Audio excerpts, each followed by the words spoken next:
It's wonderful to be with you today and to talk a little bit about what women face in diplomacy and in the NGO world. I started out as an American diplomat in Warsaw, Poland at the tender age of 24, but I was very skinny and I looked a lot younger than 24. At the time, the leader of Solidarity, Lech Wałęsa, was under house arrest in the northern port of Gdańsk. I was, of course, posted to Warsaw, the capital. And the ambassador had a secret correspondence with Lech Wałęsa. So he called me into his office one day and he said, "Look, you look like a teenager. No one will ever suspect that you're an American diplomat. So I want you to become my courier for all the secret letters that I send back and forth to Lech Wałęsa." So I did, and a couple of times a month, I would get on the train alone, dressed down, kind of like a little girl, and go to Lech Wałęsa's house and give him the letters and then take the letters back to the ambassador. And we got along so well with Lech Wałęsa that he actually invited me to his birthday party. My second posting was to Saudi Arabia. I had a different role there. I would deliver démarches, which means official document from a country to another country to the foreign ministry. That was my main job. But a problem arose because during the month of Ramadan in Saudi Arabia, a Saudi man is not allowed to see any woman except for his mother, one of his wives. He's allowed to have 4, and his sisters. So it looked like I was out of a job since I would not be able to deliver my démarches. I expressed my concern to my Saudi counterpart at the foreign ministry. And he said, "No problem. We'll give you a certificate that you're an honorary man." And they did. And whenever I'd go to the foreign ministry, I would display the certificate so they would let me into the foreign ministry. And then if I happened to pass some guy that I didn't know and who didn't know me and who was horrified that he had committed a grave sin by seeing a woman who was not one of his, wives, etc., just show him my certificate because I'm actually kind of a compassionate girl. And then I didn't want anyone to feel bad. I've thought a lot about what being a diplomat is. I think it's a mixture of being a spy and a propagandist, because when you're abroad, you're trying to gather information about the country you're stationed in and send it back to Washington. And you're also trying to tell America's story, and of course, from a good point of view. So you're propagandizing about how great America is, right?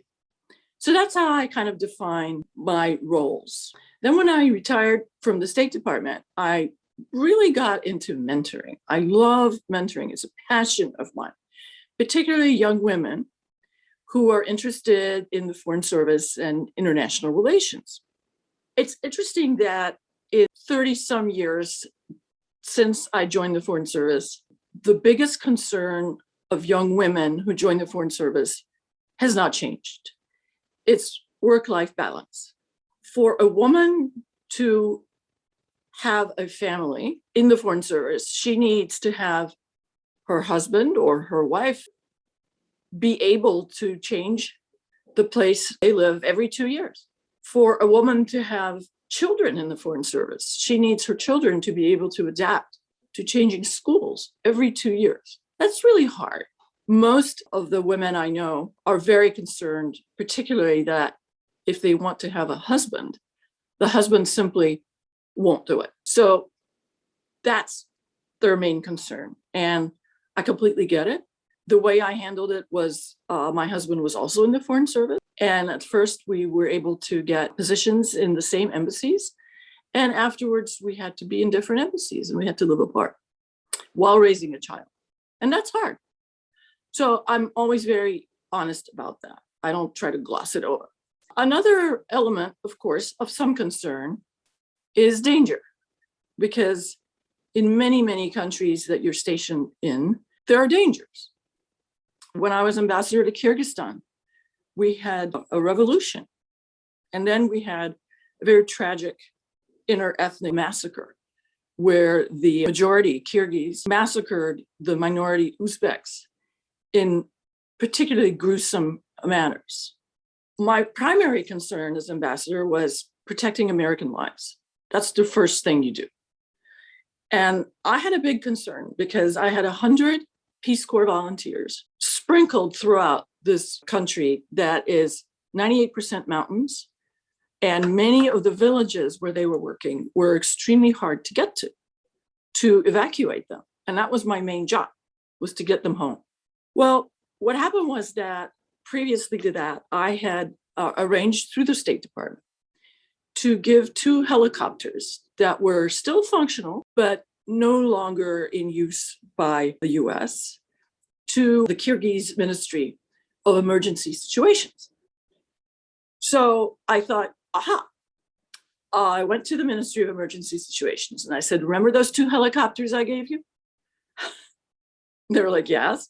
I said, you need to use them to extricate my Peace Corps volunteers from these very mountainous, remote regions. Get them to the capital and I'll take it from there. And they did. And we didn't lose a single person.